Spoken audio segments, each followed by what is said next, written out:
L'innovation responsable émerge au début des années 2000 dans un contexte un peu particulier. Ce contexte est lequel? L'innovation, tout le monde sait ce que c'est.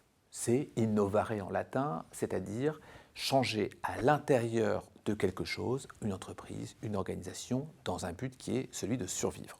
Survivre pourquoi? Tout simplement parce que vous avez un grand nombre de concurrents qui font que vous avez besoin de vous modifier, vous avez besoin d'apporter un nouveau produit ou un nouveau service sur le marché. En proposant ce nouveau produit ou ce nouveau service, vous allez pouvoir survivre dans l'organisation globale où se trouve le marché global, pourrions-nous dire, où se trouvent également les concurrents. Néanmoins, la notion d'innovation responsable interroge également jusqu'où doit-on aller pour pouvoir innover.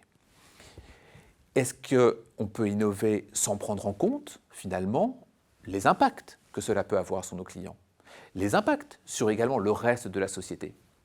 L'innovation responsable, c'est s'interroger sur 3 questions fondamentales qui doivent être abordées tout au long de ce qu'on appelle le processus d'innovation. Les 3 questions sont les suivantes. Certes, il faut innover pour survivre, mais doit-on répondre toujours aux besoins des individus? Ce n'est pas parce qu'on découvre un besoin que l'on doit forcément y répondre. Et on peut trouver tout un tas d'exemples, évidemment, sur le sujet. Ce n'est pas parce que vous souhaitez avoir la plus petite caméra ou l'écran tactile de cette façon-là, ou une batterie encore plus importante, ou alors quelque chose de plus portable, ou quelque chose de plus agréable, de plus X ou Y, qu'il faut absolument le donner.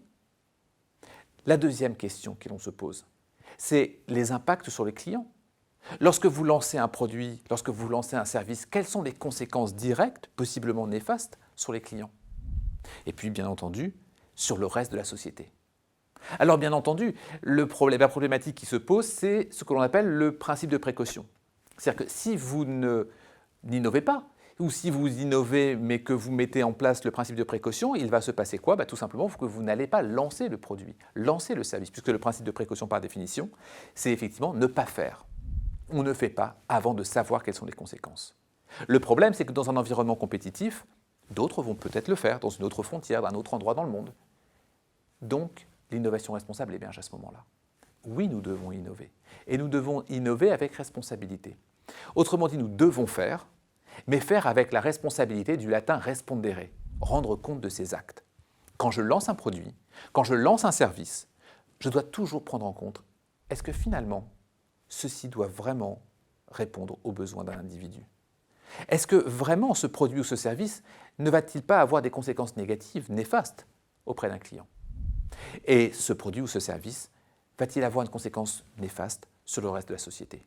Ce sont ces 3 simples questions-là qu'il faut toujours avoir en tête pour pouvoir innover avec responsabilité, c'est-à-dire en prenant compte de ses actes vis-à-vis des autres.